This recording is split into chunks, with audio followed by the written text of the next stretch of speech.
Good afternoon. Welcome to the TheoTrade evening video. I'm Blake Young, and this is the evening video for March 16th, 2023. And today we're going to be talking about slower hikes means faster rally. We're going to look at the move today that is being driven off of the slower hikes, not non-existent hikes, not an increased interest rate, but slower hike expectation. And yet the slower hike expectation is all off of maybe hope. Maybe off of the expectation of change of mind, change of plan, change of direction. But the reason that's a problem is because that change of plan, change of direction to fight inflation is being caused by greater concerns. So let's go through a couple of things really quickly. I'm going to first start out with the CME, CME's Fed Watch tool. And we're going to highlight the fact that we were pricing in 50 basis point hike in March. We were actually had a couple of times of a 75 basis point hike. We were showing that by June and July, we'd have a terminal rate of 6%, possibly 6.25%. And now look where we're at. Look what's changed in just the last couple of weeks. If we look at the current rate, which is between 4.5 and 4.75, we now have a 20% probability that we're not going to raise rates at all. Now, I don't think that is realistic. I think that that is just speculation that is being priced in due to other catalysts and other measurements. But I don't think there's any chance that the Fed doesn't raise rates this next week, at least a quarter point, despite what we see going on with Silicon Valley Bank. So as we're watching these moves, or we're looking at the moves that are going on in this shift here, the fact that we're now pricing in 20% of no rate hike is significant. The fact that we're 80% likely to only do 25 basis points is significant. And the question that I have is, why are we shifting from down here where we're 68% 1 week ago?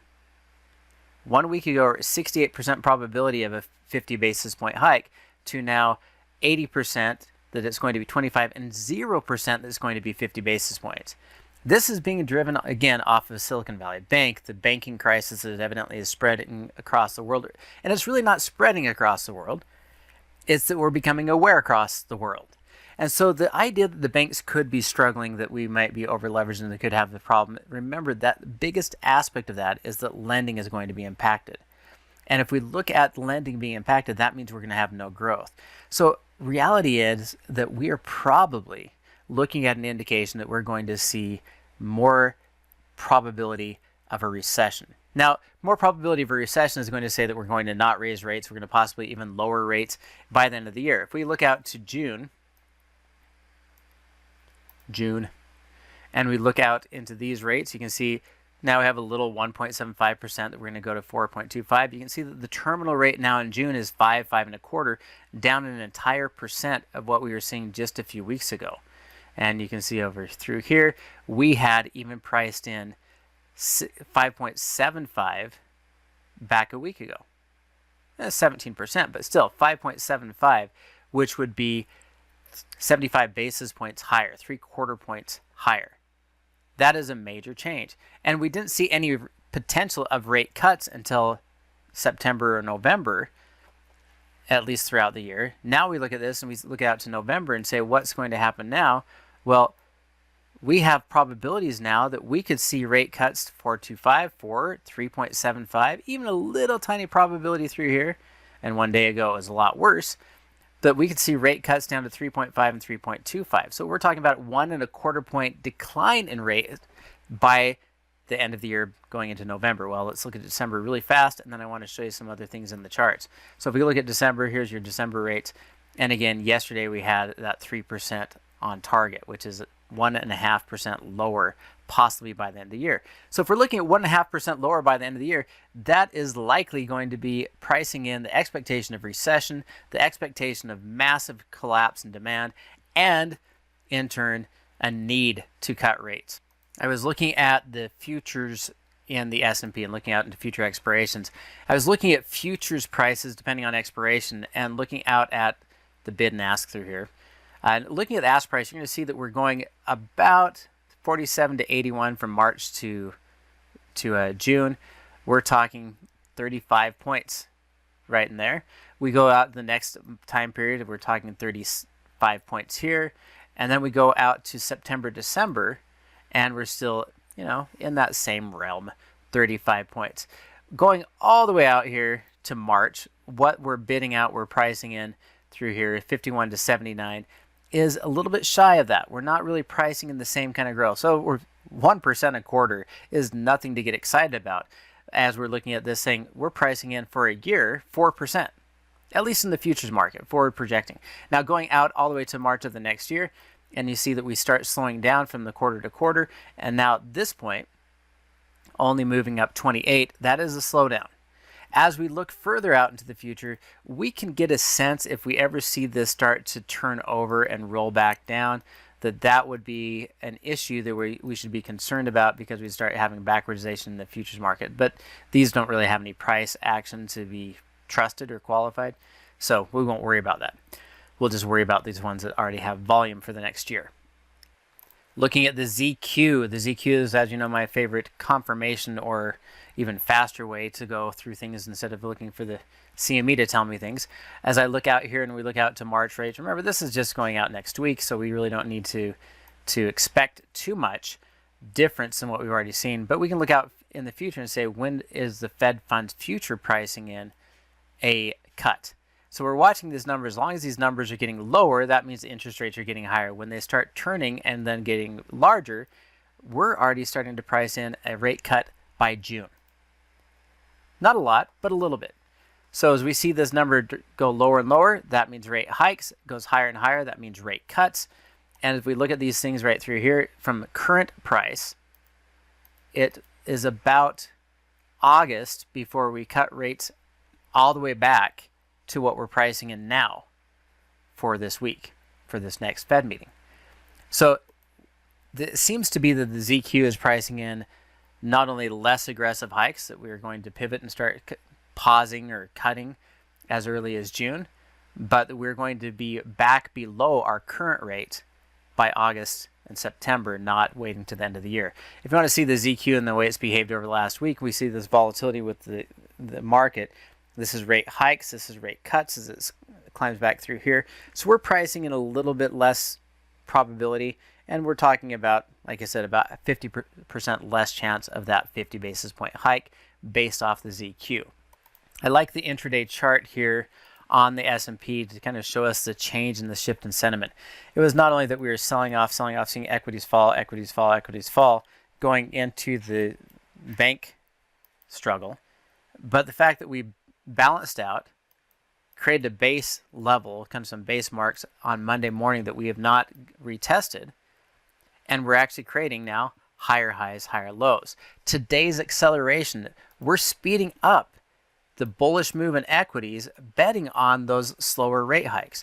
You can see that throughout the day today, we started out the day relatively flat, and then we accelerated. We paused, we accelerated. So the fact that we're pulling back a little bit through here, this is a major change. We've seen from the lows to the highs almost 1.75, approaching 2% on some of the indexes on a rally today off of no economic news. This is all speculation, all betting on those rate hike to be slower and even stop that pause. And yet we look at the ECB, and the ECB raised rates, and they raised rates 50 basis points. So theoretically, the euro should be a lot stronger based off the fact that it's raising 50 basis points, and we're not pricing in the same rate hikes that we've seen in the past with the US dollar. So here, the euro, we've had our 50 basis point hike, and the euro's not been able to get any real traction. They announced that last night. Here we are, super flat, and no real gains, even though they raised rates 50 basis points. They'd already priced it in, and we are pricing in not what we knew, we're pricing in what we think is going to happen going forward. Expectations are that the Eurozone is going to not raise rates as quickly because they're dealing with economic crisis and they're dealing with bank crises as well. One of the last things I want to highlight before we go back to equities is that the Treasury yield remains at one of the most significantly inverted yield curves we have seen in 40 years, since the 80s. And that is our 6 months, or our 4 months, right now is our highest rate, but our 4 months is at 4.85 and our 10-year is at 3.5. So we have a 1.34% difference in the 4-month versus the 10-year. we're talking about a difference of 30 times the span here, and yet we're being offered 1.34% higher for just 4 months. That inverted yield curve is and has been predictive of recession going back historically at a 90+% probability of seeing recession in 18 months. Now, we have been inverted now about 7 months. It will not take much longer for us to be able to see this play out. What the idea is that why would investors invest in long-term debt, which then can be lent out as capital for growth, if they get better payments off of doing short-term? And that's what's keeping the 10-year Treasury from going any lower, because you can't invert any lower than this. To fix that inverted yield curve, either the Fed has to lower short-term rates, which will bring down the demand for short-term, or we need to see bond prices fall and push the Treasury yield all the way back up to 4.3, 4.5, and outpace that 4 months, possibly going to 5.25%.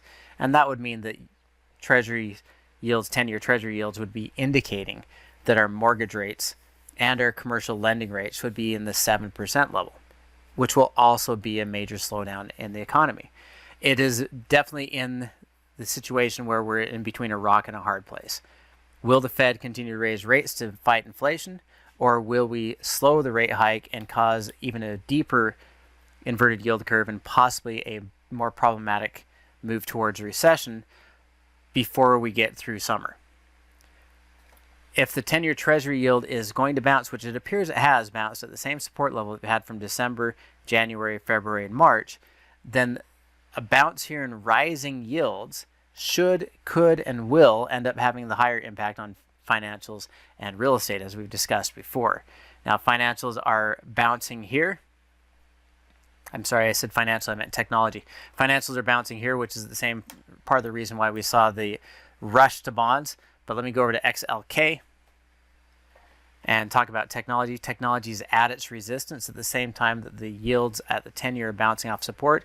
I think we're going to probably fail to break through and close above 147, and I will be looking for short opportunities in many of the technology sector stocks, maybe leading out with Microsoft. As we go over and look at real estate, let's use the ITB for the home builders, who have had some stability when everything else has been selling off, but you can see that we really aren't rallying. We're just kind of stuck. If yields go higher, then I expect these to find a top here and roll back down, and we're probably looking at a 10 to 15% drop in home builders by the end of the year as well. That's going to do it for me today. Hopefully everybody has a wonderful day. Thanks for watching, and we'll look forward to talking to you next time.